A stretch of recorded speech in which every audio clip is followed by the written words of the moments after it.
녹화합니다. 네, 우리 첫 번째 지난 시간에는 주기율표라는 것을 공부를 했었죠. 주기율표라고 하는 것은 원자들을 나열했다. 어떤 순서대로 원자 번호 순서대로 나열을 했다. 원자 번호라는 건 뭐에 의해서 결정이 됐다? 원자 중심에 있는 요 양성자, 요 양성자의 수를 가지고 양성자 수가 결국에는 원자 번호로 하기로 했다. 그래서 지금 현재 1번에서 118번까지의 원소들을 쭉 나열을 했는데 보면 이게 바로 현대의 주기율표가 이렇게 생겼다. 그러니까 주기율표는 뭐와 뭐로 이루어졌다? 세로줄을 차지하는 뭐 원자들의 가족 족이 있다 그랬죠. 1족, 2족, 이 족이 의미하는 건 뭐였냐면 마지막 껍질, 원자 핵이 있을 때 요 원자의 마지막 껍질에 있는 전자수, 자, 이 전자를 우리가 무슨 전자라고 했죠? 그렇죠. 원자과 전자라고 했었죠. 이 원자과 전자의 수가 결국에는 이 족을 의미한다. 그래서 우리가 이제 사용하는 보통 이제 여기 1주기에서 3주기까지는 8개. 첫 번째 껍질에 원자의 전자가 채워질 때 첫 번째 껍질에 최대 2개. 두 번째 껍질에는 최대 8개, 세 번째 껍질에도 최대 8개까지 채워지는 원자라는 호텔에 전자가 들어갈 건데 이 방에 2개, 8개, 8개 순서로 우리가 전자들이 채워진다라고 이야기를 했고 그것을 우리는 마지막 껍질에 있는 원자를 우리가 원자과 전자다라고 한다고 했었죠.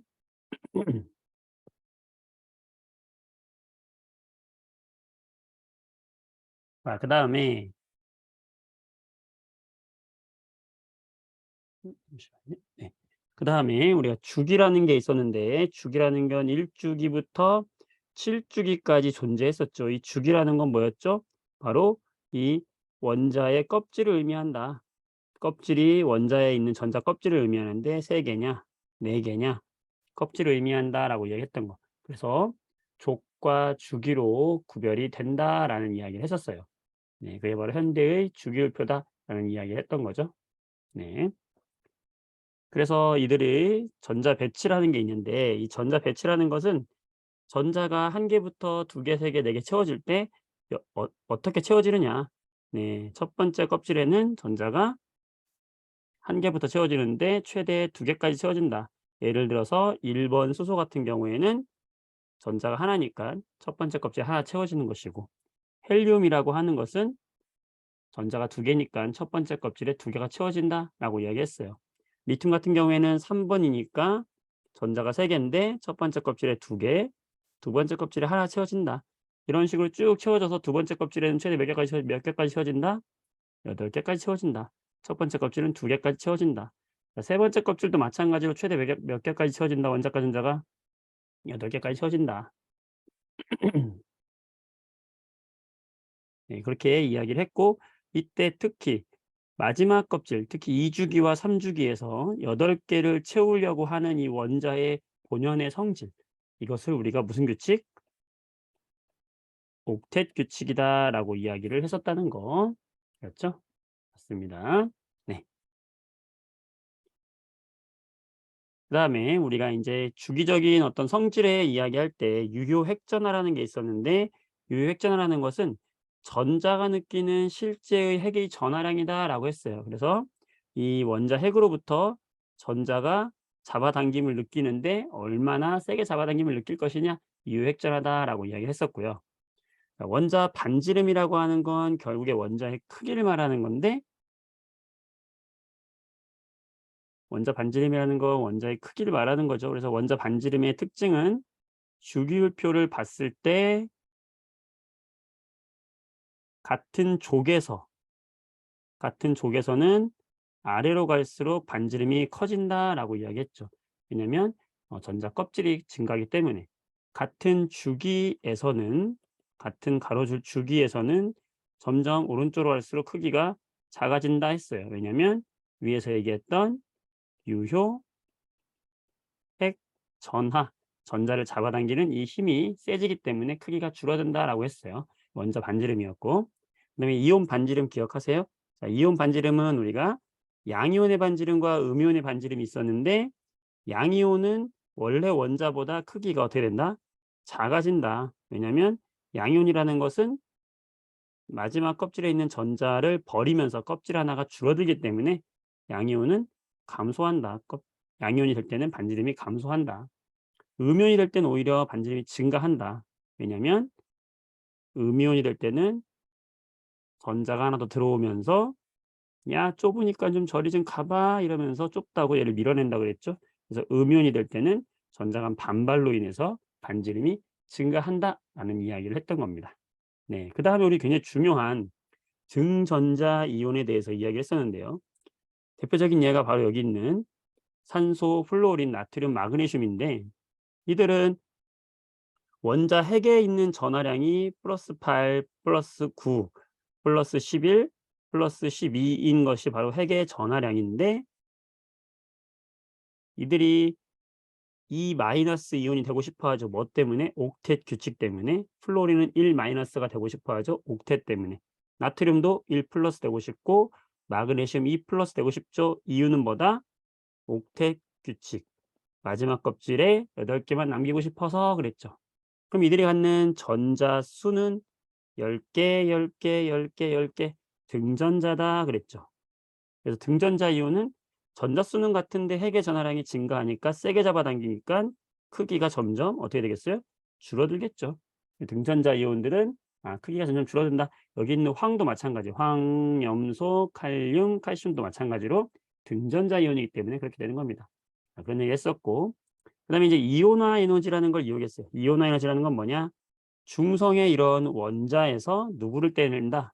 바로 전자라는 녀석을 차례차례 떼어낼 때의 필요한 에너지, 이게 바로 이온화 에너지. 정확한 정의는 기체 상태의 원자 1몰에서 전자 1몰을 떼어내는 데 필요한 최소한의 에너지, 필요한 에너지, 너 나와 하고 떼낼 때 필요한 에너지, 이걸 이온화 에너지. 양이온을 만들 때 필요한 에너지다 이 말이에요. 그때 이 이온화 에너지는 우리가 순차적으로 있다 그랬어요. 순차적으로 있기 전에 음 자 이온화 에너지는 우리가 주기율표상에서 어떤 특징이 있었죠? 이온화 에너지는 자 이온화 에너지는 어디로 갈수록 아래로 갈수록 이온화 에너지는 오히려 감소한다. 왜요? 원자가 아래로 갈수록 어떻게 됩니까? 점점 커지죠. 그러니까 핵으로부터 전자가 점점 어떻게 됩니까? 멀어지죠. 멀어지니까 "너 나와, 너 나와, 너 나와." 할 때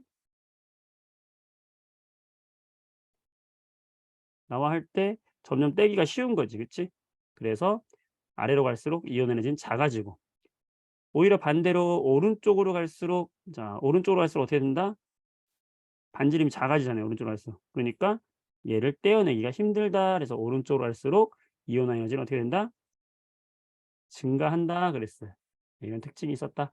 거기서 이제 우리가 제1 이온화 에너지, 제2 이온화 에너지, 제3 이온화 에너지 이걸 우리가 이온화 에너지의 순차 이온화 에너지다라고 한다고 그랬어요. 이거 뭐냐면 마그네슘의 전자가 원래 원자 전자가 몇 개 있냐면 2개가 있죠. 여기 하나, 여기 하나. 마그네슘은 12번이니까요. 핵에 플러스 12가 있고 전자가 12개인데 첫 번째 껍질에 2개, 두 번째 껍질에 8개, 그 마지막 껍질에 2개가 있었을 거란 말이죠. 그때 첫 번째 전자를 떼어내는데 이 첫 번째 전자를 떼어낼 때의 이온화 에너지가 1 이온화 에너지, 제1 이온화 에너지 이렇게 이야기하고 그럼 얘를 떼어내고 나면 이제 하나밖에 안 남잖아요, 마지막 껍질에. 그럼 얘를 떼어낼 때 필요한 에너지는 제2 이온화 에너지라고 하는데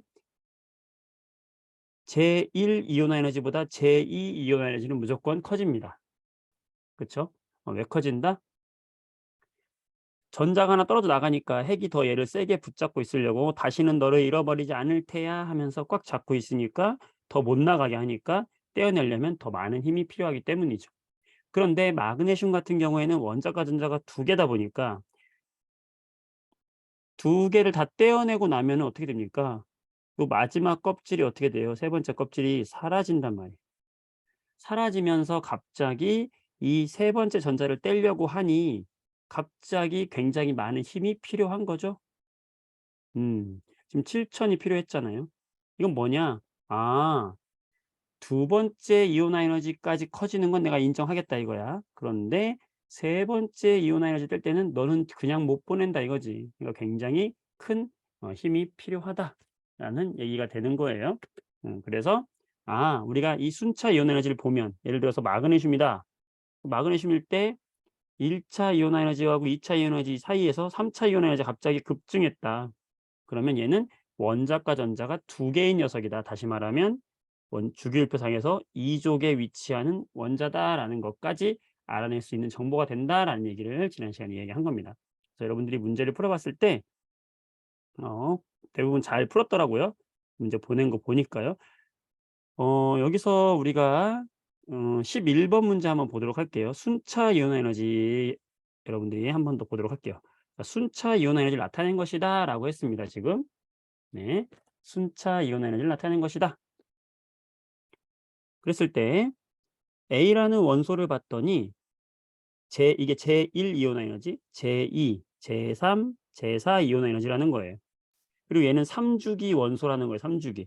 3주기라는 것은 우리가 주기율표상에서 보면은 어떤 게 있느냐?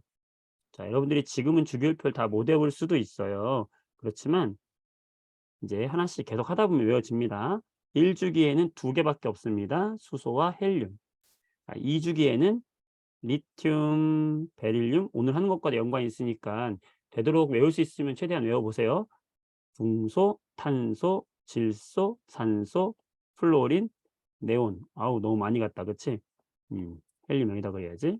여기다 그리고 지워줘야지 이렇게.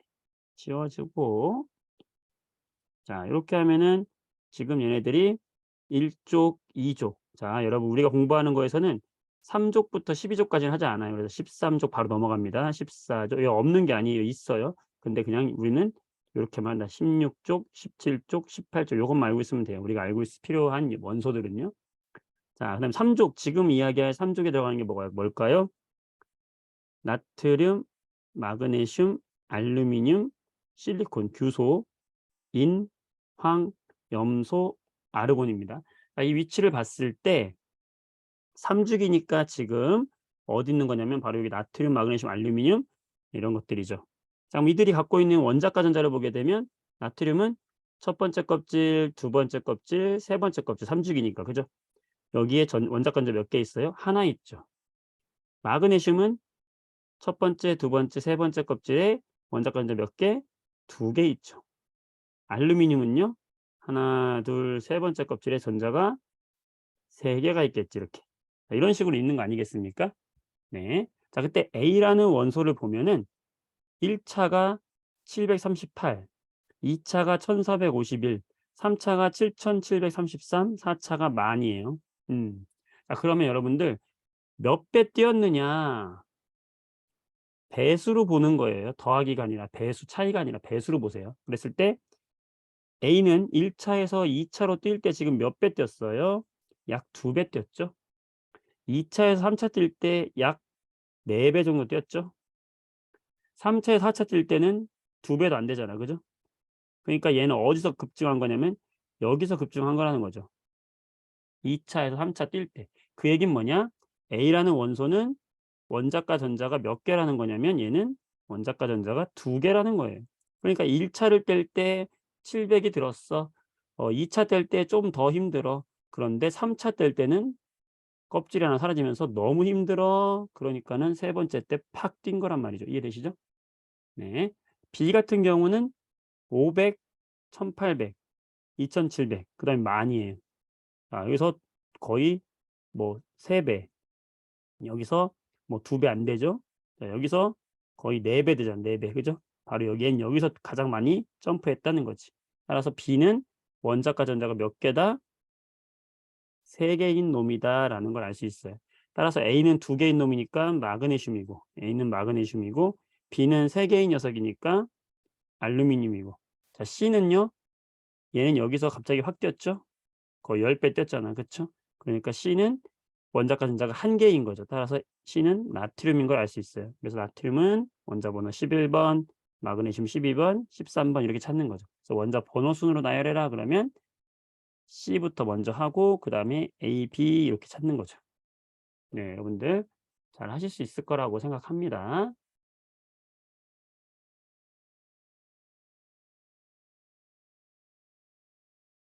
네. 잠깐만요. 선생님 뭐가 나와서.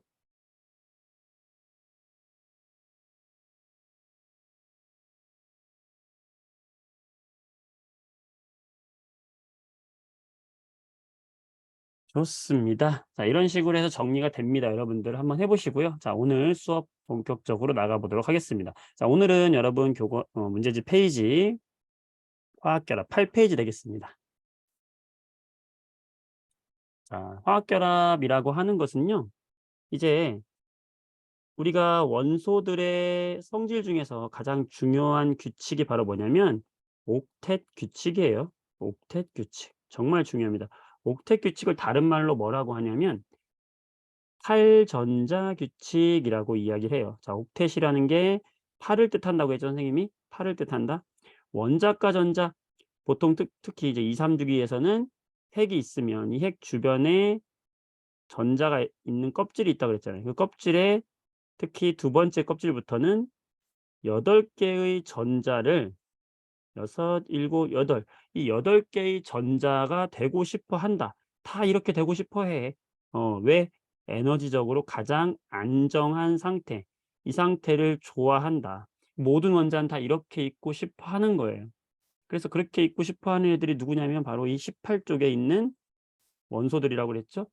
그래서 여기 헬륨, 헬륨은 2 번인데 얘는 2개가 꽉 찼을 때 가장 안정한 전자 배치. 그러니까 헬륨은 너무 좋아. 나 너무 좋은데?" 막 이러는 거예요. 그러니까 연예인들이 헬륨 풍선을 먹었을 때 어 목소리가 이상해지는데 헬륨 풍선을 먹었을 때 어 괜찮은 이유가 뭐냐면 헬륨이라는 거는 매우 안정적인 원소이기 때문에 헬륨이 들어가서 화학 반응을 하지 않는 거죠. 왜? 옥텟을 만족했기 때문에. 나는 반응하지 않아. 나는 전자 지금 이 상태가 제일 좋기 때문이야."라고 해서 헬륨 먹어도 괜찮은 거예요. 신기하죠? 음. 자, 그다음에 안정한 건 밑에 있는 누굴까요? 바로 네온이죠, 네온. 네온도 옥텟 만족했죠? 8개의 전자 만족했죠. 그래서 헬륨, 네온. 그다음에 아르곤도 어때요? 세 번째 껍질에 전자 8개를 채우고 있기 때문에 안정하다. 근데 모든 원자들이 다 얘들처럼 되고 싶은 거예요. 헬륨처럼 되고 싶어. 되게 부러워해. "헬륨아, 너 되게 부럽다. 네온아, 너 되게 부럽다. 아르곤아, 너 되게 부럽다. 나도 너처럼 첫 번째 껍질만 가지고 있으면 2개의 전자를 꽉 채우고 싶고, 네온 너처럼 껍질이 2개면 나도 8개의 전자를 채우고 싶고, 아르곤 너처럼 껍질이 3개면 마지막 껍질의 전자를 8개를 채우고 싶구나. 이러면서 "야, 나 니네 되게 부러워. 너무 좋겠다." 이러면서 아주 어 로망에 대한 로망을 가지면서 이렇게 쳐다보고 있는 거예요. 그래서 이 화학 결합이라는 것도 결국에는 이 옥텟이라는 것을 만족하기 위해서 원소들이 선택을 하는 거예요. 원소도 사람하고 비슷한 거야. 안정적이 되기 위해서, 우리가 안정한 삶을 꾸리기 위해서 얼마나 노력을 합니까? 지금 여러분이 공부 열심히 하는 것도 뭐예요? 결국에 나중에 안정적인 삶을 살기 위해서 지금 힘들어도 다른 친구들보다 이렇게 공부 열심히 하러 들어온 거잖아요. 원소들도 똑같단 말이야. 가만히 있는 원소들은 그냥 불안하게 살아야 돼. 나태해 가지고. 그런데 어떤 원소들은 "야, 우리도 저런 평생 저렇게 헬륨, 네온, 아르곤처럼 안정적인 원소가 되려고 노력해 보자." 그러면 "어떤 노력을 해야 될까?" 하면서 이들이 찾은 방법이 바로 뭐냐면 화학 결합인 거예요. 겁나 똑똑한 거야. 얘네들은 뇌가 없는데 어떻게 이렇게 안정적인 생각을 했는지 몰라요. 정말 여러분들은 오늘 굉장히 짜릿한 배움의 순간을 맞이하게 될 겁니다. 자, 첫 번째, 우리가 이제 원소의 이제 화학 결합을 이해하기 전에 지난 시간에 잠깐 설명하긴 했지만 원소를 좀 분류를 해볼 거예요. 원소는 금속 원소가 있고 비금속 원소가 있다라고 했던 거 기억하시나요? 네. 기억하실 거라고 생각을 합니다. 네. 그래서 보통은 이제 이렇게 주기율표 상에서 왼쪽 아래쪽에 있는 애들이 금속 원소들입니다. 금속. 금속의 특징은 뭐냐면 마지막 껍질에 전자가 얘들이 별로 없잖아요. 1족은 전자 하나. 그렇죠? 뭐 2족은 많아봤자 전자 2개. 얘들은 8개의 옥텟을 만족하기 위해서 이 전자를 내쫓는다 그랬죠. 전자를 잃어버리면서 얘들이 양이온이 되는 걸 선택한다 그랬잖아요. 그래서 금속이라고 하는 것은 양이온이 되는 걸 필수적으로 선택을 하려고 하는 애들이라고 생각하면 돼요. 그래서 금속, 그래서 아래쪽으로 갈수록 해가고 멀어지기 때문에 양이온이 되기 쉽거든요. 그래서 금속성이 증가한다는 말로 다시 표현하기도 해요. 양이온이 되고 싶어 한다, 금속성이 증가한다라고 해요. 그 다음에 우리가 오른쪽 위로 갈수록 비금속성이 증가한다라고 해요. 비금속성. 비금속은 전자를 오히려 받으려고 하는 특성이다라고 생각하면 돼요. 전자를 받아서 옥텟을 만족하려고 한다. 그래서 비금속은 오른쪽 위로 갈수록 비금속성이 증가한다라고 하면 되고요. 요 사이에는 이제 준금속 또는 반금속이라 그래서 금속과 비금속의 중간의 성질을 갖는 애가 있고, 예외적으로 여기 수소가 있는데 수소는 비금속에 분류가 된다는 거 우리가 기억을 해주면 되겠습니다. 네, 일단 지금 여기서 알고 짚고 넘어갈 점은요. 금속이라는 애들, 금속성이라고 하는 특성은 뭐가 되는 걸 좋아한다? 양이온이 되고 싶어 한다라고 생각하시면 되고요. 비금속이라고 하는 얘들은, 비금속성인 애들은 음이온이 되고 싶어 한다라고 하는 거예요. 선생님, 그러면 18쪽인 애들은 방금 말씀하셨듯이 헬륨, 네온, 아르곤은 선생님 금속이에요, 비금속이에요? 얘 비금속이야. 오른쪽에 있죠? 비금속입니다. 선생님 비금속이면은 음이온 되고 싶어 한다면서요. 근데 얘들은 옥텟을 만족했으니까 지금 이온이 안 되는 애들 아닌가요? 맞습니다. 얘들은 예외적으로 비금속에 속하는데 비금속성을 갖지 않는다고 말해요. 그 얘기는 비금속성이라는 거는 음이온이 되고 싶어 하는 거죠. 얘들은 음이온이 되고 싶어 하지 않으니까 비금속성은 없다고 얘기하지만 비금속에는 속하는 거예요. 비금속에는 속하는데 비금속성을 갖는다고는 하지 않는 거예요. 차이점 알겠어요? 비금속과 비금속성은 차이가 좀 있는 거예요. 아시겠죠? 네. 이제 본격적인 화학 결합. 자, 원소들은 과연 이 옥텟을 만족하기 위해서 어떤 화학 결합을 하는가? 네. 짜자잔. 요거는 좀 이따가 설명하고요. 네, 넘어가겠습니다. 어디 보시냐면요. 10페이지, 9페이지 일단 넘어가고요. 10페이지를 보겠습니다. 방금 얘기했듯이 이 화학 결합을 하는 이유는 뭐 때문이다? 옥텟을 만족하려고 한다. 가장 마지막 껍질에 8개를 채워서 안정해지려는 경향이다. 수소는 예외적으로 2개죠. 네. 그래서 이들은 어떻게 하냐면 결합을 통해서 전자를 주거나 받거나 주고받거나 또는 공유해서 옥텟을 만족하려고 해서 우리가 화학 결합을 하는 거예요. 자, 이 말만 보면 이게 무슨 말인가 싶을지도 몰라요. 자, 첫 번째 이야기 한번 해보겠습니다.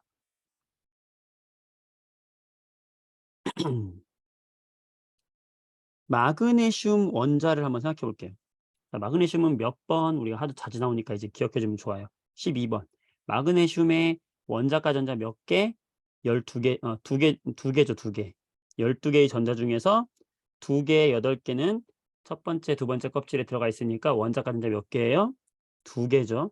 자, 그러면 마그네슘은 옥텟을 만족하기 위해서는 전자 2개를 어떻게 한다?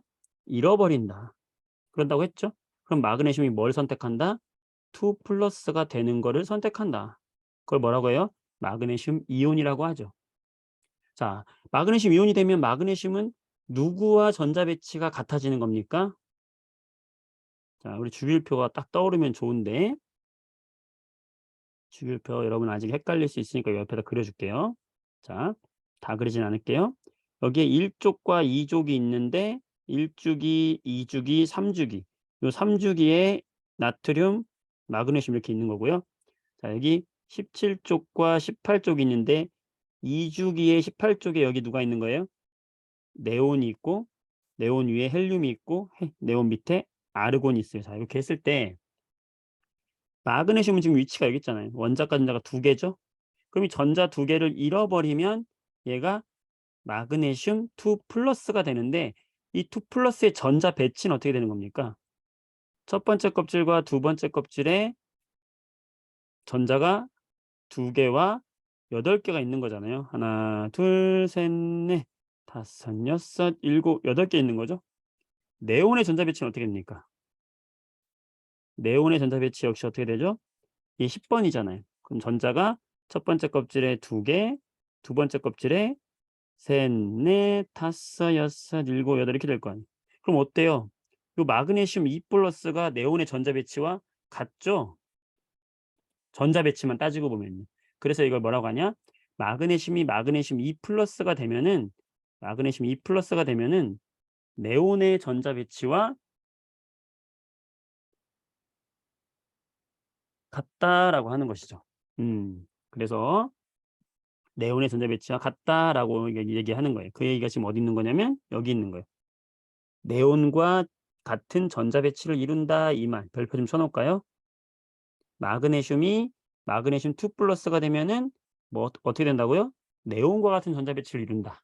자, 이 말이 무슨 말인지 이해되실까요? 전자 배치가 좀 똑같죠. 네온하고. 마그네슘은 나도 옥텟 만족해서 나도 옥텟을 만족해서 안정형화 되고 싶어. 그러면 네온을 담는 거다라고 생각하시면 되는 거죠. 이해되시죠? 자, 산소는 어떨까요? 산소가 어딨냐면 여기 16쪽의 2주기 여기에 산소가 있죠. 이렇게. 산소 옆에 누가 있어요? 플로린 있죠. 그럼 산소는 원자과 전자가 몇 개입니까? 6개예요. 하나, 둘, 셋, 넷, 다섯, 여섯. 그럼 산소는 옥텟을 만족하기 위해서는 전자를 몇 개를 받으면 됩니까? 그렇지. 2개를 더 받으면 되겠죠. 이렇게. 그러면 산소도 역시 산화이온 O의 2 마이너스가 되면서 누구의 전자 배치와 똑같아집니까? 얘 역시 네온의 전자 배치와 동일해진다 이 말이 이해되죠. 그러니까 마그네슘도 네온의 전자 배치와 동일해졌고 산소도 네온의 전자 배치와 동일해졌어요. 자, 그러면 이 마그네슘은 먼저 어떻게 된 겁니까? 전자를 잃어버리고 마그네슘 2 플러스가 된 거예요, 지금. 산소는요? 전자를 얻어서 2 마이너스가 된 것이죠. 그럼 이제 어떻게 하냐면 마그네슘이 전자 2개를 잃어버렸잖아. 그럼 어떤 생각을 하냐면 '야 내 전자는 나는 버릴 거야.' 근데 얘가 아무 데나 버리면은 이 전자라는 게 우주에서 이 전자 개수는 항상 유지가 돼야 돼요. 이게 어디로 사라지면 안 된다고. 쓰레기를 아무 데나 버리면 안 돼요. 분리수거해야지. 그때 어떡하냐면 당근에다 내놓는 거야, 당근마켓. 마그네슘이 전자 2개 저 필요 없으니까 나눔합니다. 필요하신 분 있을까요?" 그러니까 옆에 있던 산소가 "어? 저 주세요. 저 주세요." 이러는 거지. 딱 맞잖아. 너는 저는 나한텐 2개 필요 없는데 그러니까 저한텐 너무 필요해요." 이렇게 하는 거잖아. 그럼 어때? 둘이 완전히 의견이 딱 맞아떨어지는 거잖아. 그럼 당근으로 중고 거래하는 거예요. 나눔한 거야. 그러니까 마그네슘이 산소한테 전자 2개를 던지면서 "내 전자 받아라." 그러니까 산소가 "오 땡큐." 그러면서 서로 만족한 거예요. 그러면 이 둘이 이제 얘는 양이온이 됐고 얘는 음이온이 됐잖아. 그럼 둘 사이에 이제 전자를 주고받아서 거래가 성사되는데 거래 성사시키다 보니까 둘이 약간 호감이 생긴 거예요. 딱 중고 거래하려고 딱 만났는데 이상형이야. 그래서 점점 서로에게 호감을 보이면서 가까워지는 거예요. 자, 왜 가까워지냐? 마그네슘은 플러스 이온이 된 것이고 산소는 마이너스 이온이 된 것이니까 플러스와 마이너스 전기 사이에서는 잡아당기는 힘이 작용하죠. 그걸 왜 인력이라고 이야기하고 이 전기 간에 잡아당기는 힘을 무슨 인력이라고 하냐면 정전기적 인력이다라고 하는 거예요. 그러니까 이 정전기적 인력에 의해서 서로 잡아당겨지는 거야. 그래서 이 둘이 결합을 해 가지고 어떻게 되냐면 음 여기다 위에다 할게요. 자, 마그네슘 2 플러스 이온과 산화이온, 산소 2 마이너스 이온이 결합을 해서 어떻게 되냐면 MgO라는 화합물을 형성을 하면서 이들이 같이 다닙니다. 네. 너무 신기하죠. 너무 재밌지 않아요? 이들이 만난다는 거예요. 근데 만날 때 얘들은 또 만났을 땐 또 전기적으로 전체는 중성이어야 해요. 그러다 보니까 마그네슘은 2 플러스고 산소는 2 마이너스니까 이들의 개수가 1대1의 개수로 만나면 전기적으로 중성이 되잖아.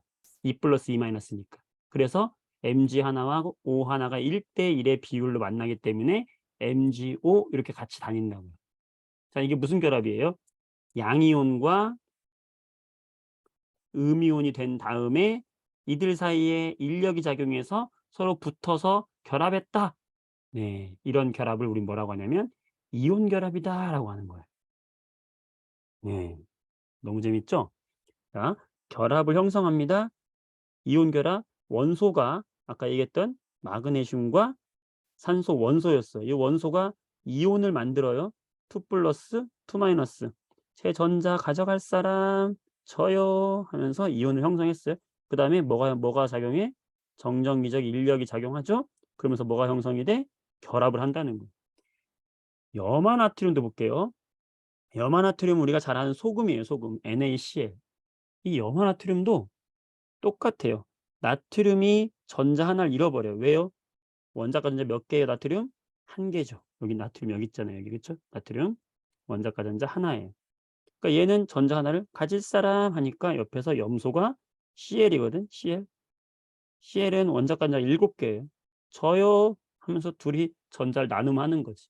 나눔하면은 나트륨은 1 플러스 이온이 됐고 염화 이온은 1 마이너스 이온이 됐죠? 그럼 둘이 눈 맞아. 그지?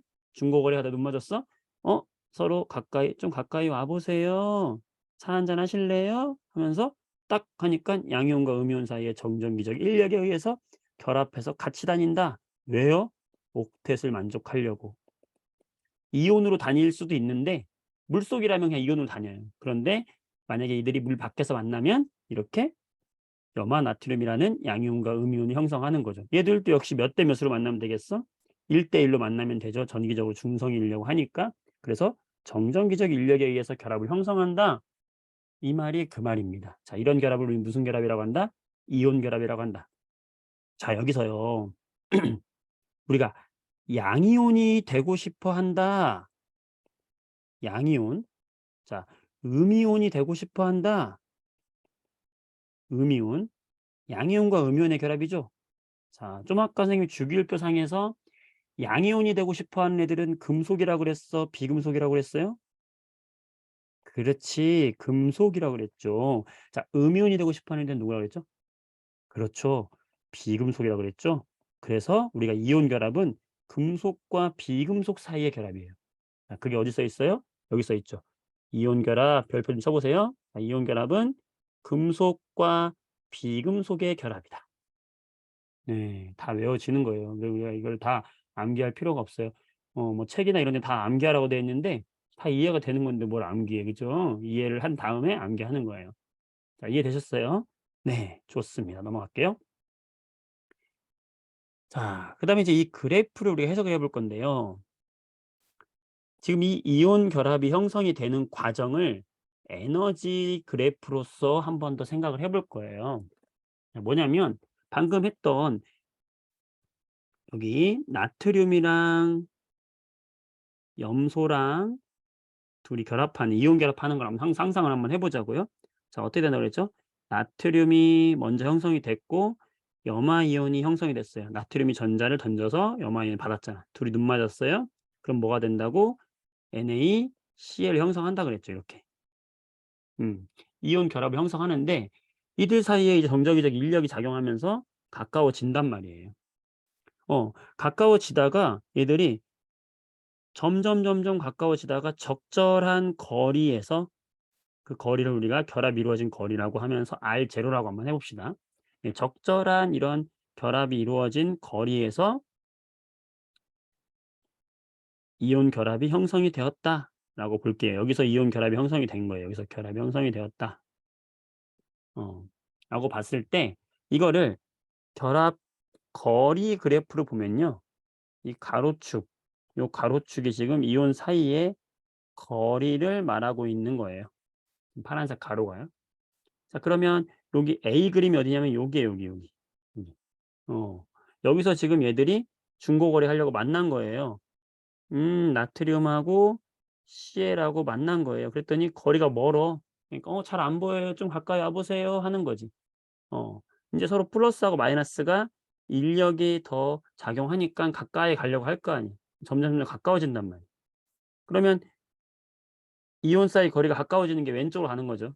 그러다가 이 B 지점, 여기 B 지점, B 지점까지 딱 오게 되면 그 거리가 B 지점까지 오게 되면은 아주 결합이 적절한 거리가 되면서 여기서 지금 결합이 이루어진다라는 거예요.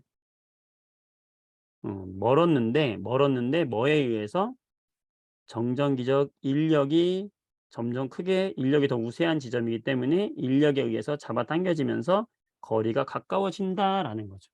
그래서 이 적절한 거리가 되면 여기서 결합이 이루어진다. 그 결합이 이루어진 거리가 바로 B다 이 뜻이에요. B. 이해되시겠어요? 그때 이 결합 거리를 우리가 R0라고 한 거고요. 요 거리에서 결합이 적절하게 이루어진다라는 거고 거리가 너무 가까워지면 얘들이 "아우 더워 죽겠는데." 가까이 오니까 "야 너무 가깝다. 멀어지자." 하는 거예요. 밀어내는 거야. 서로 반발합니다. 너무 가까워지면 반발해요. 자, 그러니까 이 결합이 이루어진 이 B라는 지점은요. 이들 사이에 작용하는 인력과 반발력이 적절하게 이루어진 거리에서 결합이 이루어지는 거예요. 이들한테 왜 인력과 반발력이 왜 생길까요? 생길 수밖에 없는 것이 중심에는 여기 핵이 있잖아요, 핵이. 둘 다 중심에 핵이 있단 말이에요. 그다음에 이들 주위에는 전자가 있잖아요. 그럼 전자끼리는 마이너스 마이너스끼리 서로 반발하는 거지. 요 플러스와 플러스 핵끼리도 서로 반발하는 거죠. 그러니까 너무 가까워지면은 반발하는 거예요. 너무 가까워지면은 이 반발하려는 힘이 커지는 거고요. 어 그리고 또 이들 사이에서는 또 플러스와 마이너스 이 원자 핵과 전자 사이에서는 또 인력도 작용할 거 아니에요. 그러니까 서로 잡아당기려는 힘도 같이 존재한다고요. 그걸 인력이라고 한다고. 그래서 이 인력과 반발력이 균형을 이루는 지점에서 결합이 이루어진다라는 건데 인력과 반발력이 가장 균형을 이룬다라는 이 말은요. 가장 안정적인 거리다라는 뜻과 같고요. 우리가 과학에서 안정적이다라는 것은 에너지적인 입장에서는 에너지가 낮을수록 안정하다라고 하는 거예요. 그래서 가장 균형이 이루어진 곳에서 안정적인 결합을 하는 곳은 에너지가 가장 낮은 곳입니다. 그래서 다시 이 그래프를 보면요. 이 그래프 해석이 중요한데 자 그래프를 볼 때 지금 이 빨간색이 이렇게 인력과 반발력이 균 전체 인력과 반발력을 고려한 전체 에너지인데요. 이 전체 에너지를 봤을 때 가장 에너지가 낮은 지점이 어디입니까? 요 B 지점이 되는 거죠. 그래서 이 B 지점에서 결합이 이루어지는 거예요. B 지점을 지나면 또 에너지가 높아지니까 B 지점을 향해서 가는 거죠. 그때 두 원자 사이에 두 이온 사이에 작용하는 인력에 의한 에너지는 여기 밑에 있는 그래프가 되는데 이 인력에 의한 에너지는 요렇게 낮아지게 돼요. 무슨 말이냐? 이 원자들이 먼 것보다 플러스와 마이너스 이온이 먼 것보다 가까워질수록 인력은 인력의 입장에서는 좋아지는 거죠.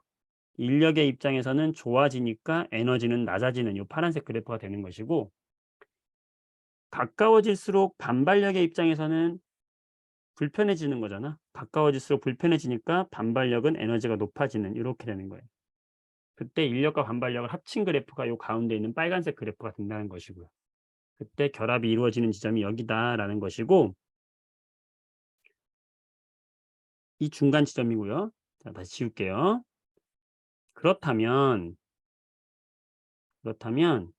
이 가운데 결합이 딱 이루어지는 이 지점을 기점으로 해 가지고 여기 오른쪽 구간은 인력과 반발력 중에서 어떤 것이 더 우세한 지점인지 한번 생각해 봅시다. 이쪽은 지금 너무 멀기 때문에 서로 잡아당기는 인력이 더 우세하기 때문에 더 왼쪽으로 당겨오는 거거든요. 자, 그럼 뭐가 우세한 지점이다? 오른쪽은 인력이 더 우세한 지점이다. 반발력보다 인력이 더 우세하기 때문에 가까이 당겨오는 거예요. 이해되시죠? 자, 여기 오른쪽은요. 여기 왼쪽은요. 이 왼쪽은 뭐가 더 우세한 지점이냐? 여기는 반발력이 더 인력보다 센 지점이에요. 그러니까 얘들이 너무 반발력이 세니까 멀어지려고 한 거겠지. 그래서 만난 지점이 바로 B 지점이다. 결합이 형성된 게 이해되시죠? 네. 자, 그래서 요거 중요합니다. 요 결합이 이루어지는 기점으로 해서 왼쪽은 반발력이 우세한 지점이고 오른쪽은 인력이 우세한 지점이다.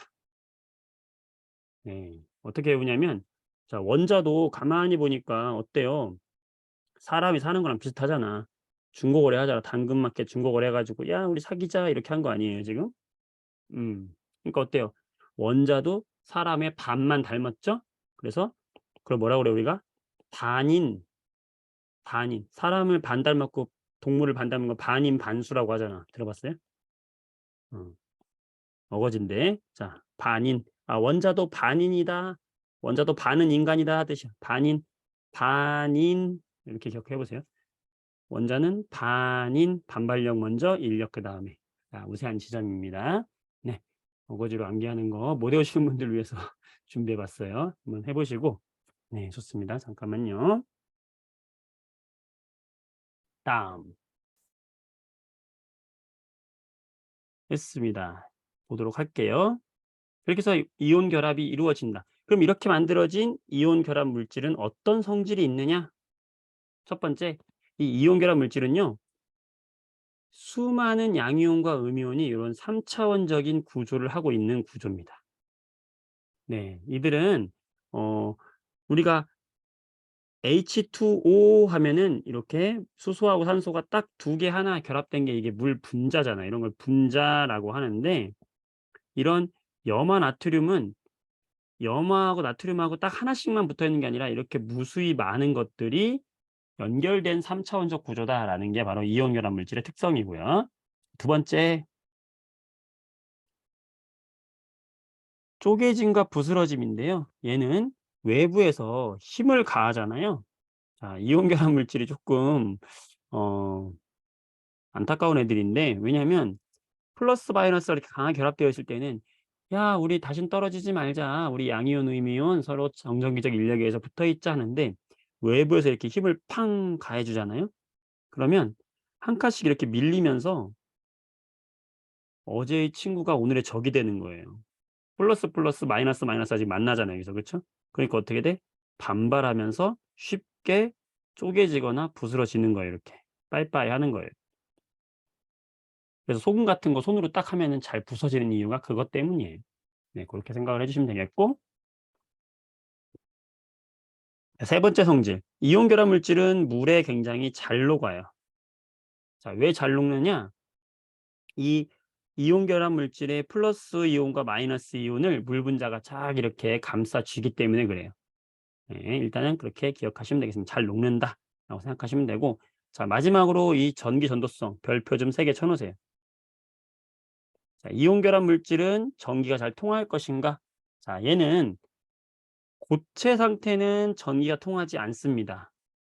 왜냐하면 좀 아까도 봤지만 고체 상태는 여기 보면 돼요. 여기 위에 플러스와 마이너스가 단단하게 고정되어 있어요.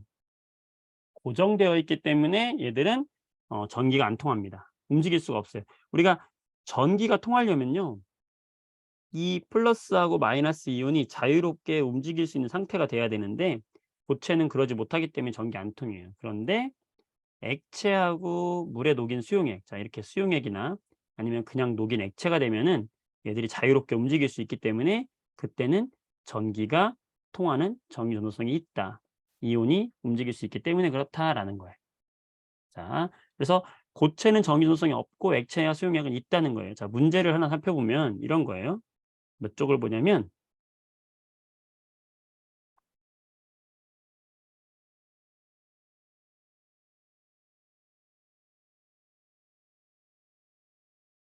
자, 여기 몇 쪽이냐면 여기가 19쪽에 7번 문제를 보면요.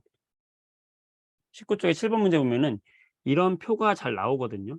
그 표에서 전기 전도성의 힌트를 준다고요.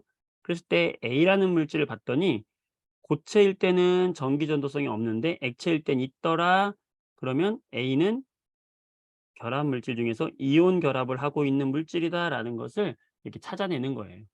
그래서 요렇게 힌트를 줬을 때 찾아내기 위해서 이온 결합 물질의 성질로 기억을 해 주자라는 겁니다. 아시겠죠? 네, 다시 돌아올게요. 좋습니다. 자, 이게 바로 이온 결합 물질이고요. 자, 그다음 전기 전도성까지 했죠. 자, 그다음 녹는 점과 끓는 점. 녹는 점에다가 별표 3 개. 이것도 전기 전도성과 더불어서 굉장히 중요한 내용입니다. 뭐냐면 어 우리가 화학 결합에서요. 화학 물질에서 녹는 점이나 이런 끓는 점 나오면은 이거는 뭐하고 비례하는 거냐면 그들 사이에 작용하는 인력과 비례하는 거예요. 자기들끼리 잡아당기는 힘, 즉 인력이 세면 셀수록 쉽게 녹지 않고 쉽게 끓지 않기 때문에 열이 많이 필요하죠. 그러니까 녹는 점과 끓는 점이 같이 높아지겠죠.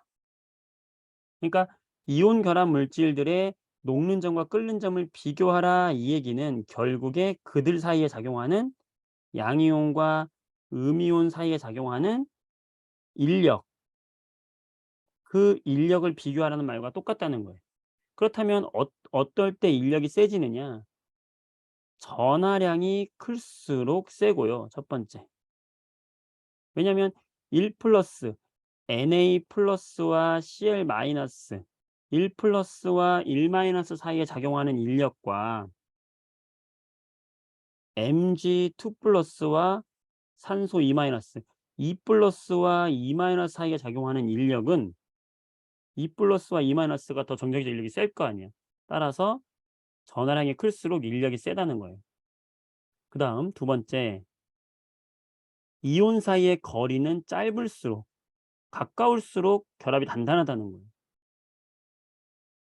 예를 들어서요. 주기율표를 한번 다시 소환해 보겠습니다. 자, 주기율표에서 1주기, 2주기, 3주기 했을 때 여기 1족, 2족, 16족, 17족, 18족을 한번 얘기해 드려 보면 여기 2주기에 리튬이 있었고 여기 밑에 나트륨이 있죠. 그리고 옆에 마그네슘이 있고요. 여기 16쪽에 산소가 있고 플로린이 있고요. 밑에 황이 있고 염소가 이렇게 있어요. 자, 지금 여러분들이 눈에 딱 들어오지 않아도 '아 이런 게 있구나.'라는 거 선생님이 알려주니까 다 이걸 알고 있다는 상황에서 한번 풀어 봅시다. 예를 들어서 NA하고 F하고 결합을 했다. 이렇게 이온 결합을 했다. 그럼 얘는 어떤 애인가요? NaF가 되겠죠? 그다음에 NA하고 CL하고 결합했다. 그럼 얘는 NaCl이겠죠? 그러면 똑같은 나트륨의 결합을 했을 때 F는 좀 작고 CL은 껍질이 하나 더 많으니까 CL은 더 클 거 아니에요. 그럼 CL은 더 크고 F는 작을 거 아니에요. 그러면 거리가 NAF의 거리가 더 짧겠죠? 짧으니까 인력을 비교하면 둘 사이의 인력은 누가 더 세겠어요? NAF가 더 세단 말입니다. 그러니까 녹는 점은 NAF가 더 높다는 걸 추측할 수 있다는 거죠. 이런 식으로.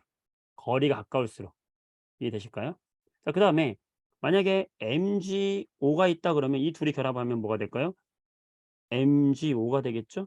근데 이들은 2 플러스 2 마이너스거든. 이 전하량은 거리로 이길 수가 없어요. 그래서 2 플러스 2 마이너스의 이온 결합 화합물이 훨씬 결합이 세다. 즉 녹는 점도 높다라는 거예요. 순서대로 쭉 쓰면 이렇게 셋을 비교해라 그러면 이렇게 비교할 수 있다는 거예요. 시험에 내기 굉장히 좋단 말이죠. 이해되시죠? 네, 이게 바로 이온 결합의 특성입니다. 자, 이 정도 하고요. 자, 화학 결합 중에서 지금 이온 결합을 지금 한 거예요. 이온 결합. 다시 한번 이온 결합을 정리하면 이온 결합이라고 하는 것은 금속 양이온과 비금속 음이온 사이의 결합이다. 둘 사이에서 인력과 반발력이 균형을 이루는 지점에서 결합이 이루어진다. 정전기적인 인력. 그때 이온 결합은 특성이 힘을 주면 쉽게 부서진다. 물에 잘 녹는다. 전기가 고체일 땐 안 통하는데 액체와 수용액에선 통한다. 마지막으로 녹는 점과 끓는 점이 높은 편이지만 이들은 전하량이 더 클수록 높고 이온 사이의 거리는 짧을수록 높아진다. 왜냐하면 정전기적 인력이 더 세지기 때문에 그렇다. 네, 잘했습니다.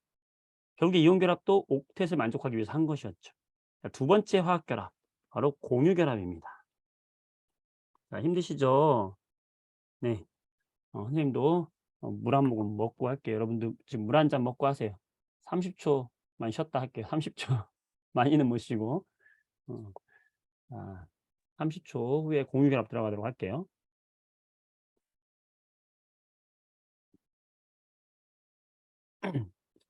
네, 기지개 한 번씩 켜시고요. 아우, 여러분 벌써 1시간이 지났어요. 뭐 시간 순삭 아닙니까? 어, 순삭이었길 바랍니다. 네. 자, 기지개 좀 피고 물 한 모금 먹으면서 "아 좋다." 지금 선생님 소리 들렸어요. 나 지금 기지개 피다가 어깨에서 지금 뼈에서 똑 소리 났어. 아, 좋습니다 여러분. 잘하고 있어요. 네.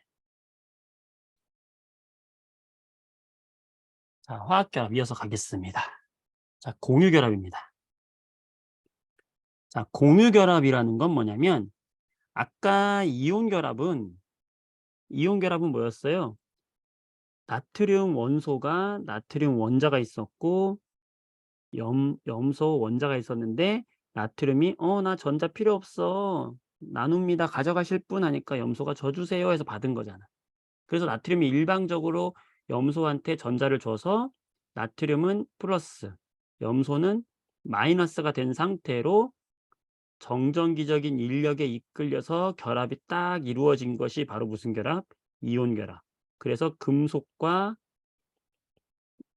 비금속 사이에서의 결합이 바로 이온 결합이다라고 했는데 비금속 원소들끼리도 결합을 하고 싶을 거 아니야. 그쵸? 뭐 예를 들어서 수소하고 수소하고 둘이 만났어 길 가다가. 그런데 둘 다 전자가 몇 개예요? 하나란 말이야. 수소도 하나 얘도 하나예요. 얘들이 안정 불안정, 불안정하지. "어우 나도 헬륨 너무 부럽다. 2개 되고 싶어." 근데 골목을 지나가다가 수소끼리 만났어. 그러니까 야 너도 나랑 똑같은 불안한 존재구나. 우리 헬륨처럼 될 수 없을까?' 하다가 '야 잠깐만 일로 한번 와 봐. 전자를 줘 봐.' 했더니 서로 전자 주는 거 좋아해 안 좋아해? 안 좋아한단 말이야. '내가 왜 너한테 주니?' 그러니깐 얘들이 "야 그러면 주지 말고 서로 전자를 이렇게 공유하자." 공유라는 게 그런 거잖아요. "함께 갖자." 이거잖아. "야 손잡자." 이거예요. 그럼 어떤 일이 벌어지냐면 야 이 수소 입장에서는 '어 나 2개 됐는데?' 그잖아. 왼쪽에 있는 수소 입장에서도 '어 나도 2개 됐는데? 이야 헬륨 안 부럽다.' 이거 아니에요. '야 우리가 손을 잡으니깐 옥텟을 만족했네.' 이거 엄밀히 말하면 옥텟은 아니지만 '안정화됐네.' 그러면서 이들이 같이 손 붙잡고 다니는 거지. 어 이렇게 전자를 공유해서 전자를 서로 공유해서 안정화되기 때문에 같이 다니는 거. 이걸 우리가 공유결합이다 하는 거예요. 그 공유결합은 전자를 주는 애가 없어. 서로 주는 거 싫어해. 비금속끼리의 결합이에요. 이해되시죠? 뭘 만족하기 위해서? 옥텟을 만족하기 위해서. 자, 지금 이야기했던 수소. 네, 수소는 그런 결합을 합니다. 어떻게요?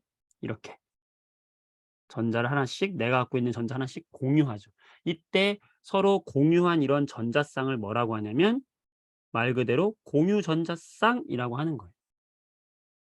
그래서 결합을 형성을 하는 거예요. 자, 여러분 물을 보겠습니다. 물이 H2O잖아요. 여러분 물이 왜 H2O인지 오늘 알게 되는 거예요. 왜냐하면 산소도 비금속입니다. 수소도 비금속이에요. 전자를 일방적으로 주는 거 둘 다 싫어해. 근데 산소는 원자가 전자가 몇 개입니까? 하나, 둘, 셋, 넷, 다섯, 여섯 이에요. 그러니까 얘는 몇 개만 있으면 돼요? 두 개만 있으면 옥텟에 만족하는 거야. 근데 마침 골목길에서 수소를 만나요. 수소가 전자 하나씩 갖고 있어. 산소가 어때? "어랄랄라 욕심 생긴다." 그러면서 "수소야 너도 지금 불안정하지? 우리 전자 하나씩 손잡으면 안정을 안정화될 수 있어." 하면서 수소를 꼬시는 거예요. 그러면은 이 중에 하나는 수소 전자잖아. 이 중에 하나는 수소 전자예요. 나머지 요거 하나는 산소 거야. 산소 거야. 이걸 공유함으로써 공유 전자쌍을 만들었잖아요, 지금. 이 공유함으로써 어떻게 될까요? 산소 입장에서도 지금 어떻게 된 거예요? 8 개의 옥텟을 만족했다 안 했다? 만족했다. 산소 지금 옥텟 8개 만족했어. 수소 전자 2개 빌려옴으로써. 수소도 산소로부터 전자 하나씩 공유받음으로써 2 개인 헬륨의 전자 배치를 함으로써 수소도 안정화됐죠. 그러니까 "야 우리 이렇게 영원히 손 붙잡고 같이 다니자." 뭐가 형성이 된 거예요? 결합이 형성됐어요. 전자를 공유한 결합이 형성됐어요. 이런 결합을 무슨 결합? 공유 결합이라고 한다. 너무 멋지지 않습니까?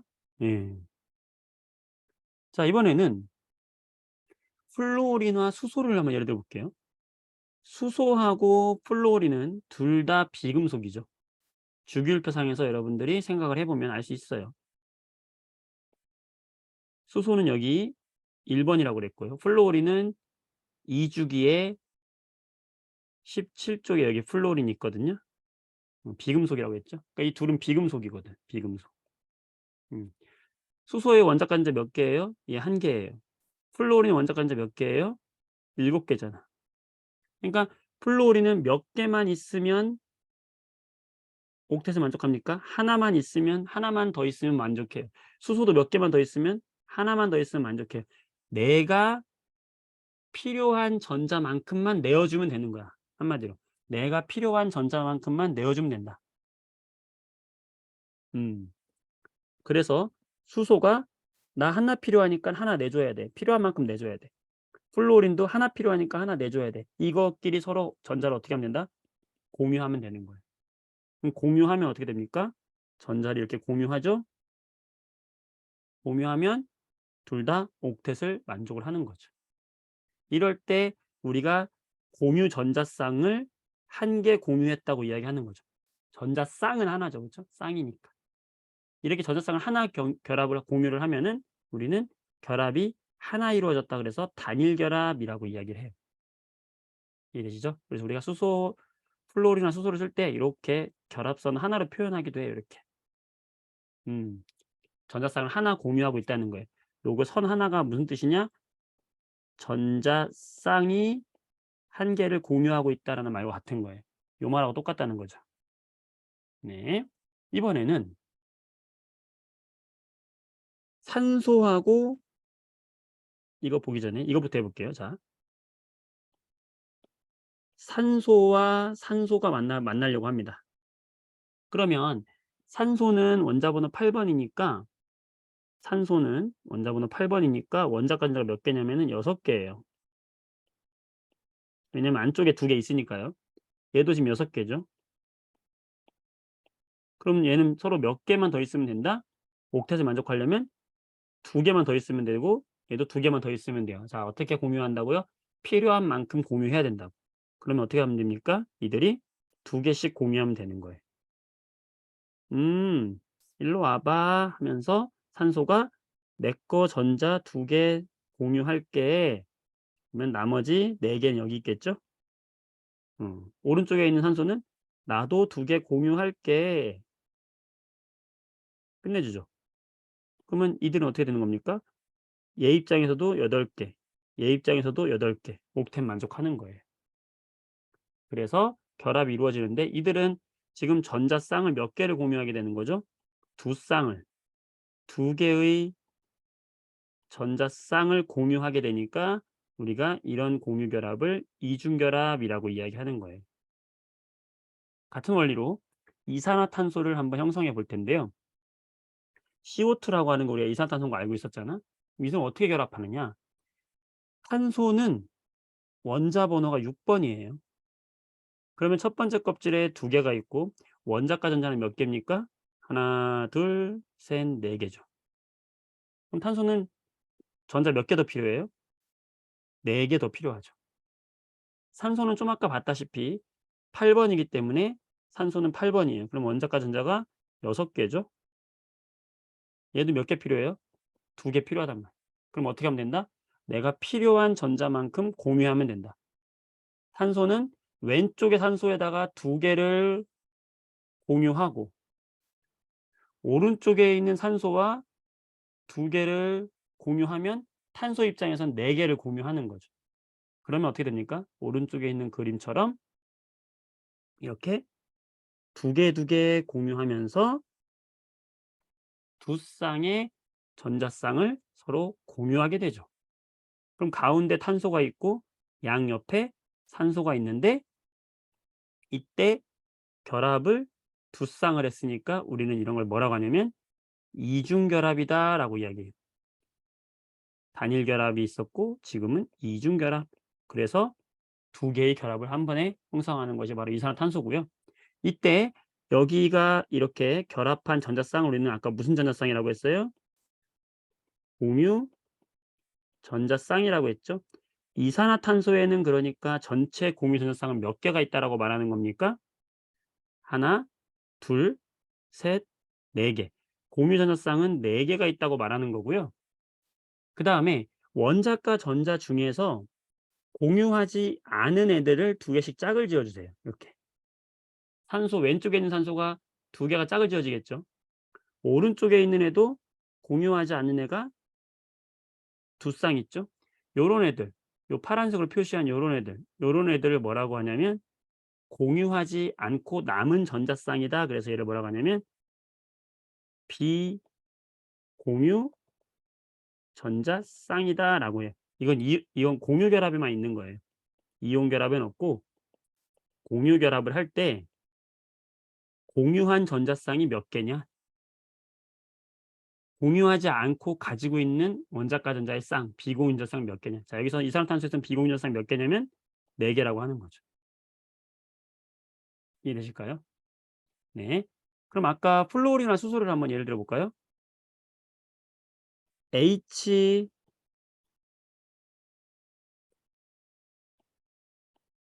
HF는 아까 어떻게 결합하고 있다고 그랬죠? 수소는 플루오린하고 결합을 할 때 수소는 원자번호 1 번이니까 내 전자 하나를 줬고 플루오린은 9 번이니까 원자과 전자가 7 개거든요. 그럼 하나, 둘, 셋, 넷, 다섯, 여섯, 7개 중에서 하나를 공유한 거니까 요게 지금 뭐예요? 공유 전자쌍이죠. 얘가 공유 전자쌍.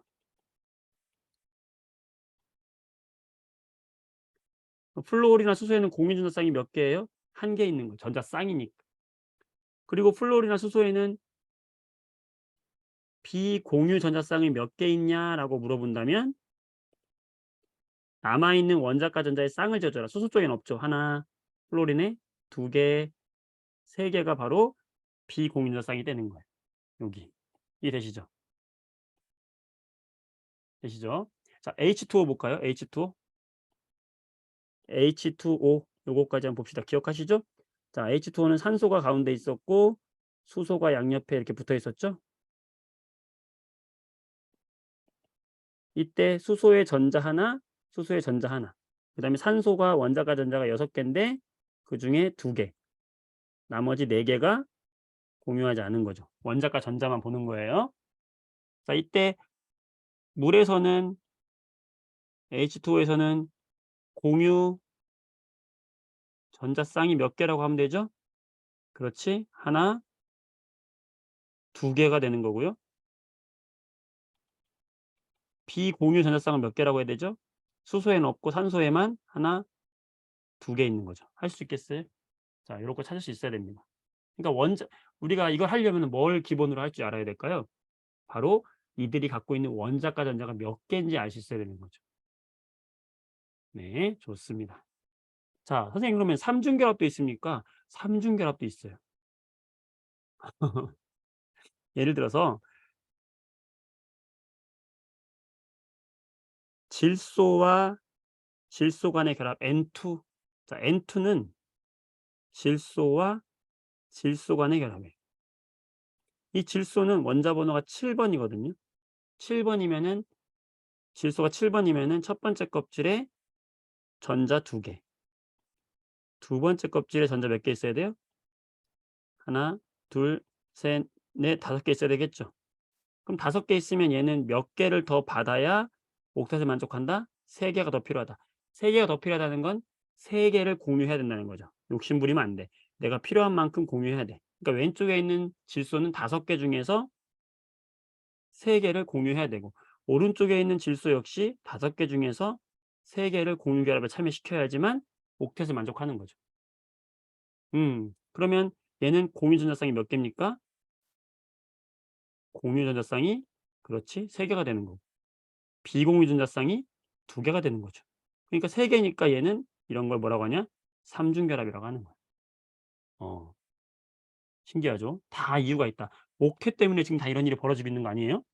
그래서 HCn이라고 하는 분자를 결합을 할 때는, 그런 식으로 결합을 하면은 이렇게 왼쪽에는 단일 결합, 오른쪽에는 삼중 결합을 이루게 된다라는 말이 바로 옥텟 때문에 그렇다라고 하는 거예요.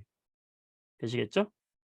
마찬가지로 이 공유 결합도 결합을 형성할 때 반발력과 인력을 균형이 이루는 지점, 바로 요 지점에서 결합이 형성이 되고, 이때의 결합 거리를 보면은 74라고 되어 있죠. 이게 결합 거리가 되는 거고. 네. 에너지가 가장 낮은 지점에서 형성이 된다라는 거 똑같은 이유입니다. 아까 이온 결합하고 같은 거예요. 적절한 거리에서 결합이 형성이 된다. 어려운 얘기는 없습니다. 반발력과 인력이 균형을 이루는 지점. 왼쪽은 반발력이 우세하고 오른쪽은 인력이 우세하다. 이런 게 바로 무슨 결합이다? 공유 결합이다. 자, 공유 결합에는요, 공유 결합 물질은 크게 두 종류가 있는데, 하나는 공유 결정, 또 하나는 분자 결정이 있어요. 이 공유 결정을 우리는 또 다른 말로 원자 결정이라고 하는데요. 이건 뭐냐면 여기 밑에 있는 다이아몬드나 흑연 또는 이런 석영처럼 모든 원소들이 공유 결합으로 계속 연결된 거예요. 이걸 뭐라고, 무슨 결정? 공유 결정이라고 해요. 우리가 과학에서 결정이라는 말은 고체라는 말이에요. 공유 결합을 이룬 고체란 뜻인데, 공유 결정은 뭐냐면 모든 원자가 다 공유 결합으로 이루어진 걸 말해요. 그러다 보니까 이들은 굉장히 결합이 단단합니다. 다이아몬드 단단하잖아요. 예. 단단해요. 단단해요. 선생님, 흑연은 잘 부서지잖아요. 그래도 여기 자기들끼리의 결합은 굉장히 단단한 편입니다. 단단하다. 분자 결정은 어떤 차이가 있냐면, 분자 결정은 여기 밑에 있는 건데, 분자 결정은 얼음이나 드라이 아이스, 아이오딘처럼 이들이 고체를 이루고 있긴 하지만, 그 공유 결합을 하고 있는 건 그들 중에서 하나의 분자, 하나의 분자, 하나의 분자, 여기 분자 내부에만 공유 결합을 하고 있어요. 그리고 그 분자와 분자 사이에는 실제로 결합이 이루어져 있는 게 아니에요. 이거는 그냥 가까이 있는 것뿐입니다. 이해되실까요? CO2라는 분자 자체가 있는데, 이 CO2 분자 내에는 공유 결합이 있지만 이 분자와 이 분자 사이에는 실제 결합은 있는 게 아니에요. 그러니까 결합력이 약합니다. 그래서 얘들은 금방 기체가 돼서 날아가요, 조금만 열을 가하면. 그래서 드라이아이스가 고체에서 기체가 되는 이유가 분자 결정의 특성을 갖고 있기 때문에 그래요. 아이오딘도 마찬가지고요. 그래서 굉장히 인력이 약하다, 이렇게 생각하시면 되겠어요. 이런 공유 결합 물질의 공통점은요, 공통점 기억을 해주세요. 별표 3개 칠까요? 자, 아까 이온 결합하고 비교하면서 기억을 해주세요. 아까 이온 결합 물질은 물에 잘 녹았죠. 근데 공유 결합 물질은 물에 잘 녹지 않는다. 물이 감쌀 수가 없어요. 생각하시면 되겠고, 두 번째, 전기 전도성은 전부 없다라고 봅니다. 없다. 단 흑연은 예외예요. 일단 이번 시간에는 흑연은 예외인 거 그냥 예외로만 알아두세요. 왜 그런지까지는 하지 않겠습니다, 개념반에서는. 자, 공유 결합의 특징, 이온 결합과 차이점으로 비교해서 우리가 알아둡시다. 좀 이따 마지막에 비교 한번 해 보도록 할게요. 자, 마지막으로 결합 중에서 이제 이온 결합했고 공유 결합했어요. 자, 이온 결합했고 공유 결합했어요. 마지막 결합입니다. 이제 끝났어요. 금속 결합. 금속 결합은 너무 쉬워. 우리는 금속 결합 중학교 때도 공부했어요. 지금 하고 있고요. 네. 공부하는 친구들도 있을 테고 쉬워요. 뭐냐면 금속 결합은 중간중간 금속 양이온이 이렇게 이루어져 있고요. 그 사이를 자유전자라고 하는 전자가 자유롭게 이 사이사이를 헤집고 다니는 거야. 어디에 속박되어 있지 않죠, 이 자유전자는. 그래서 어 이 금속 결합은 금속 양이온과 자유전자 사이에 플러스와 마이너스 정전기적 인력에 의해서 붙들려 있는 아주 강한 결합을 말합니다. 이 자유전자는 매우 자유롭게 이동을 하죠. 금속의 모든 성질은요, 전부 이 자유전자라고 하는 녀석 때문에 나타난다라고 보시면 돼요. 그래서 금속의 성질을 보게 되면 반짝반짝 빛나는 광택이 있죠. 이 광택이 나는 건 뭐냐면 이 금속에 돌아다니는 이 자유전자가 빛 에너지를 흡수했다가 방출해요. 그러면서 이게 반짝반짝 빛나는 거예요. 그걸 우리가 눈으로 보니까 광택이 나는 거거든. 그래서 금속 표면에 자유전자가 빛을 흡수했다가 방출하기 때문에 그렇고요. 자, 금속은 전기 어때요? 잘 통하죠. 왜 잘 통한다? 전자가 이동하기 때문에 그렇죠. 열도 잘 통합니다. 자유전자가 열 에너지를 전달해 주기 때문에 그렇고요. 자, 4번에다가 별표 좀 쳐놓을까요? 연성과 전성이 있다. 연성과 전성이 있다. 자, 연성이라는 거는 금속을 얇게 피는 거예요. 철사 같은 거, 뭐 전선 같은 거. 철사 생각하면 철사. 금속 철사. 길게 뽑을 수 있다는 거예요. 이게 뭐냐면 연성을 가지고 하는 거고요. 전성은 뭐냐면은 우리가 은박지처럼 알루미늄 호일처럼 호일 얇게 피는 거 말해요. 이걸 뭐라고 하냐면 전성이라고 해요. 얘들은 외부에서 힘을 가했을 때 소금처럼 부서지는 게 아니라 얇게 펴지고 모양은 바뀌지만 끊어지지 않는 거죠, 잘. 그때 이렇게 길게 뽑는 걸 연성, 얇게 피는 걸 전성 이렇게 이야기해요. 자, 이거 전성과 연성 헷갈리는 친구들을 위해서 어떻게 암기하냐면 자, 전성, 자, 파전 생각하세요. 파전, 전 생각하세요. 전. 납작하죠? 자, 연성, 엿 생각하세요. 엿, 연성, 전성 기억하세요. 자, 이들 녹는점 끓는점 높고요. 됐습니다. 보통 이제 공유 결정이 더 세고 이온 결정, 금속 결정 이런 순으로 우리가 녹는점은 센데 뭐 요거는 그냥 그 정도. 이 정도만 다 이거는 무조건 다 그런 건 아니기 때문에 경향성이 대체로 그렇다 정도만 이해하면 되겠습니다. 잘했어요. 네, 이렇게 해서 우리가 세 가지 화학 결합에 대해서 이야기를 했죠. 정리 간단하게 한번 해 볼게요. 첫 번째 무슨 결합? 이온 결합. 두 번째 무슨 결합? 공유 결합. 세 번째 무슨 결합? 금속 결합. 자, 이온 결합 물질은 금속과 비금속의 결합이다라고 했고 공유 결합은 비금속과 비금속 사이의 결합이다. 금속은 그냥 금속이죠. 예, 그래서 이온 결합은 양이온과 음이온 사이의 정전기적인 인력에 의한 것이고 공유 결합은 비금속과 비금속이 전자를 공유하는 거였고 금속은 금속 양이온 사이에 자유전자가 돌아다니는 구조를 하고 있다라고 했었죠. 네, 이온 결합은 특히 전도성 측면에서 봤을 때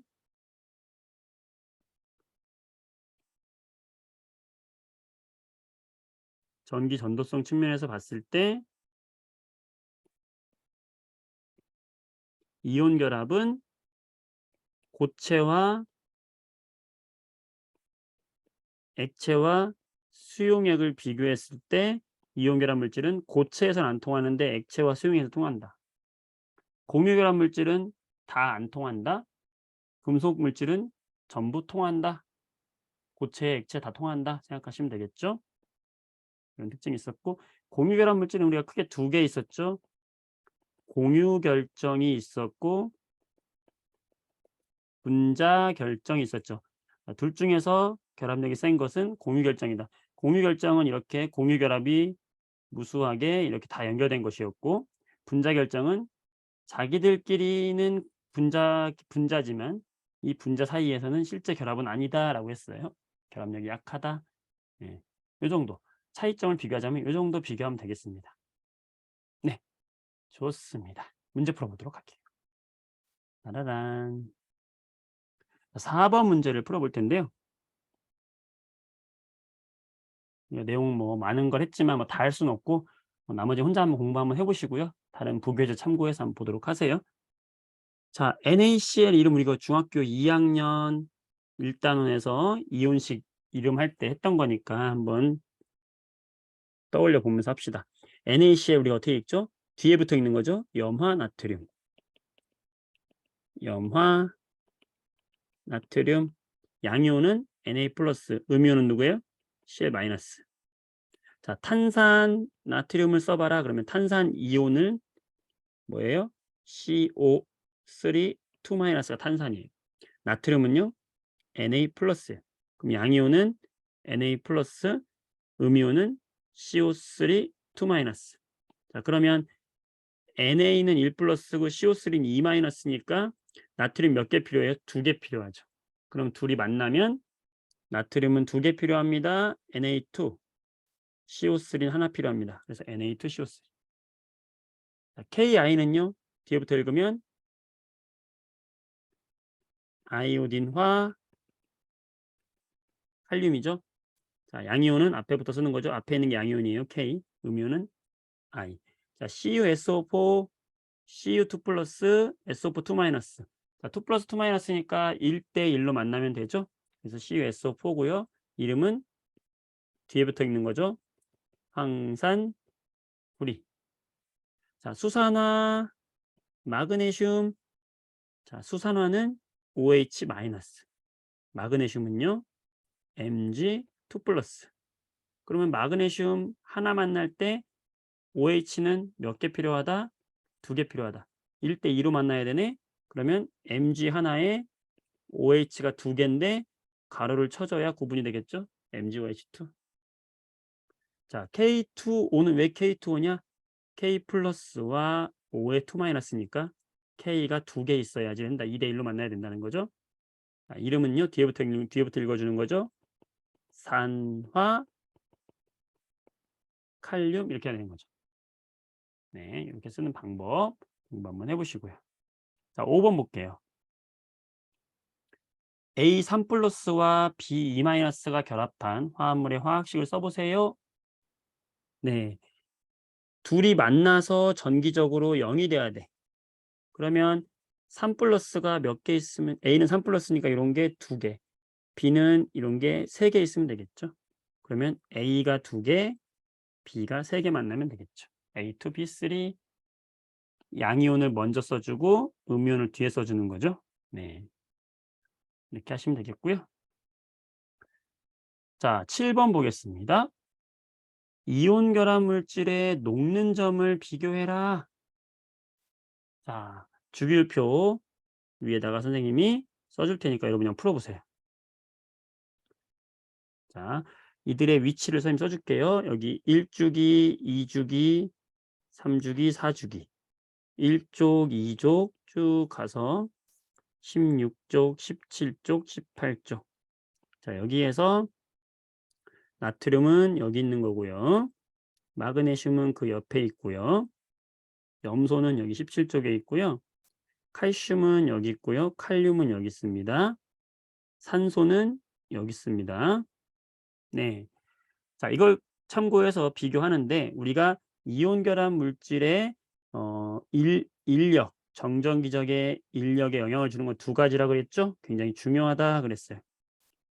첫 번째 가장 큰 영향을 주는 건 이들의 전하량이다. 전하량의 곱이라고 생각하시면 돼요. 전하량의 곱, 양이온과 음이온의 전하량의 곱이 클수록 인력은 커진다. 그 다음에 두 이온 사이의 거리, 그러니까 크기라고 생각하시면 돼요. 크기는 작을수록 인력이 세다 그랬어요. 자, 그럼 한번 비교해 보세요, 여러분들.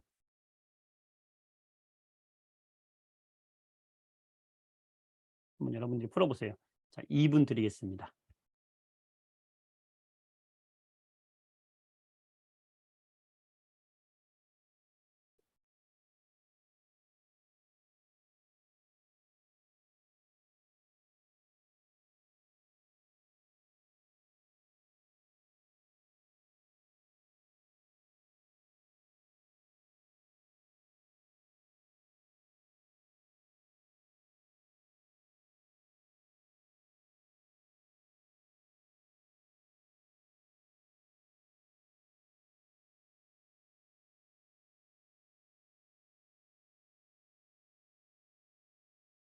자, 같이 한번 보도록 할게요.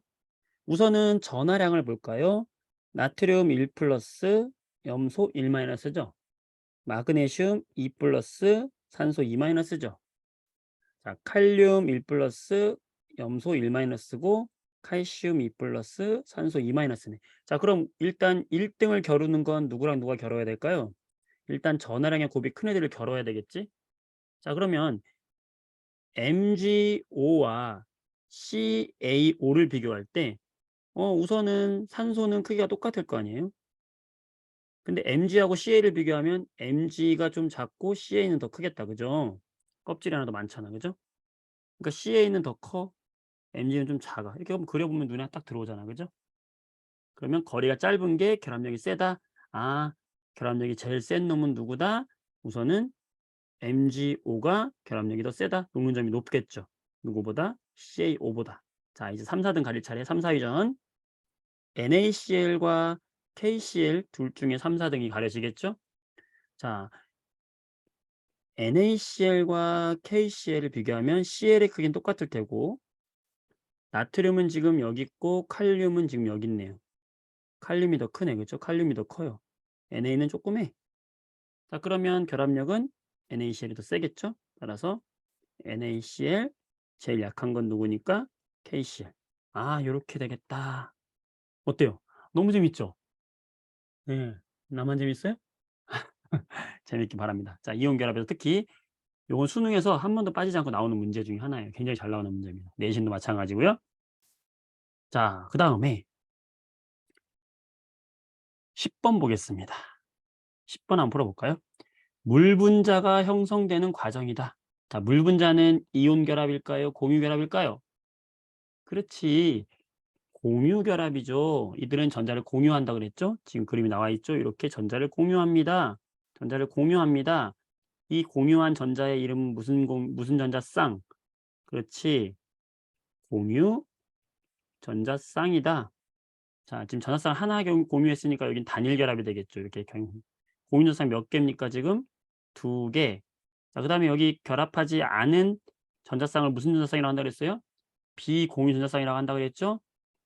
비공유 전자쌍도 몇 개입니까? 지금 산소 쪽에 2개 있는 거죠. 자, OX 문제.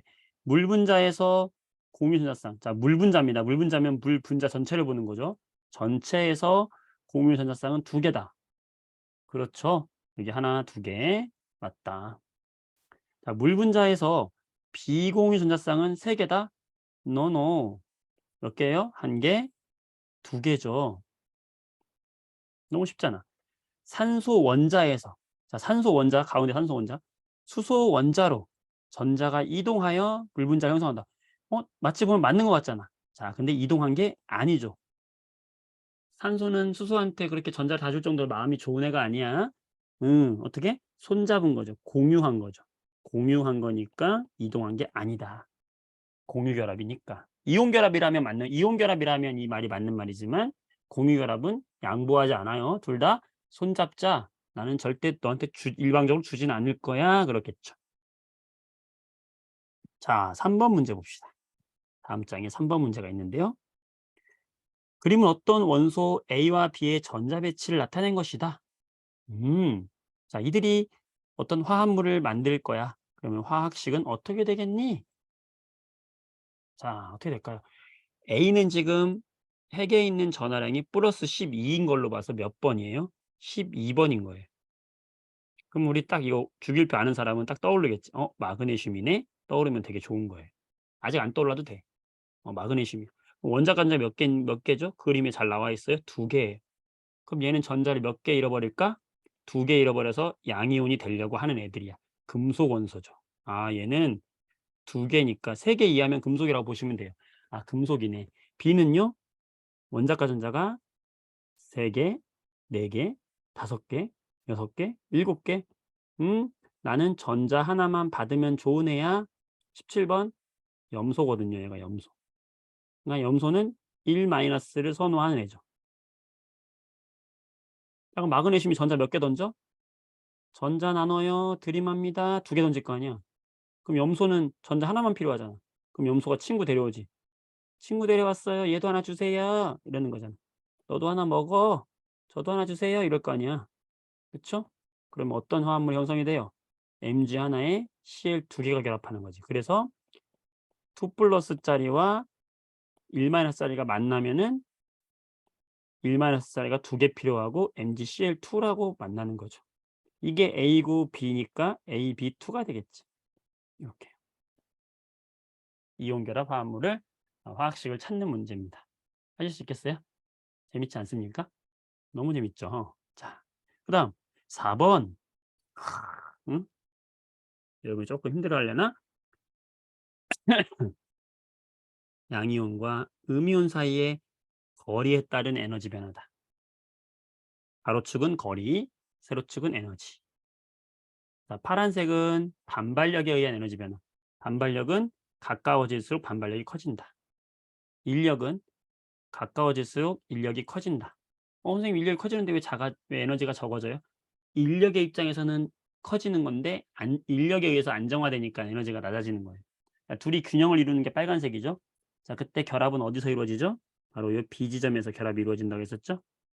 양이온과 음이온이 가까이 다가가서 적절한 거리가 어디다? 바로 이 B 지점이다. 자, 옳은 것을 고르시오. A에서는 자, 반발력이 우세하다, 인력이 우세하다. 자, 그거 한번 해볼게요. 어떻게 하라고요? 자, 원자도 인간하고 반은 인간이야. 반인 이렇게 기억하라고 그랬죠? 왼쪽은 반발력이 우세, 오른쪽은 인력이 우세. 자, A에서는 반발력이 더 우세하다. A에서는 인력이 더 우세하죠. 땡. B에서는 두 이온 사이에 결합이 형성된다. 그렇죠. B지점. 자, C에서는 너무 가까워서 불안정하다. 그렇지. 너무 가까워서 반발력이 우세한 거예요. 할 수 있겠죠? 네. 잘했어요. 자, 나머지 문제들은 여러분이 풀어보시고 지금 여기 1, 2번 같은 우리가 뭐 이온의 이동이나 이런 거는 선생님이 지금 하지 않았어요. 별로 그것보다 이게 지금 한화학 결합의 중요성이 더 있기 때문에 여기 안 했는데 한번 혼자 공부 한번 해보시고요. 그렇게 중학교에 포함됐던 내용도 있기 때문에 할 수 있을 거예요. 자, 요 정도로 오늘 마무리를 하고요. 숙제로 여러분들 19쪽까지 자, 여러분들 숙제 제출을 아주 잘했어요. 그래서 오늘까지 제출 못한 친구들은 주말 이용해 가지고 다음 주 화요일까지 19쪽까지 문제 풀어서 같이 가지고 오면 되겠습니다. 어떻게 잘 이해되셨을까요? 여러분들. 네. 오늘 또 수고 많았고 뜻깊은 의미 있는 시간이었기 바랍니다. 여러분의 노력이 앞으로 여러분의 앞날에 그만큼 행복한 행복 마일리지를 쌓는 경험이 될 겁니다. 항상 응원할게요. 네, 여기까지 하겠습니다. 수고했습니다.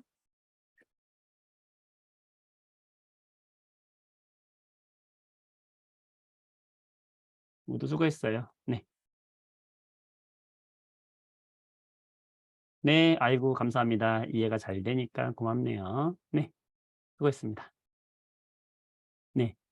선생님 교재만 보지 마시고 어떤 이렇게 각자 자기들 부교재 같은 거 하나씩 있어서 같이 함께 보면 도움 많이 될 겁니다. 고생했습니다.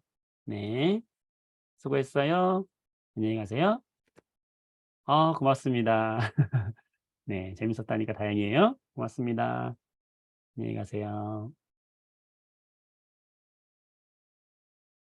네. 1 시간 반이 저도 후딱 갔네요. 고맙습니다. 여러분 안녕히 가세요. 마치겠습니다.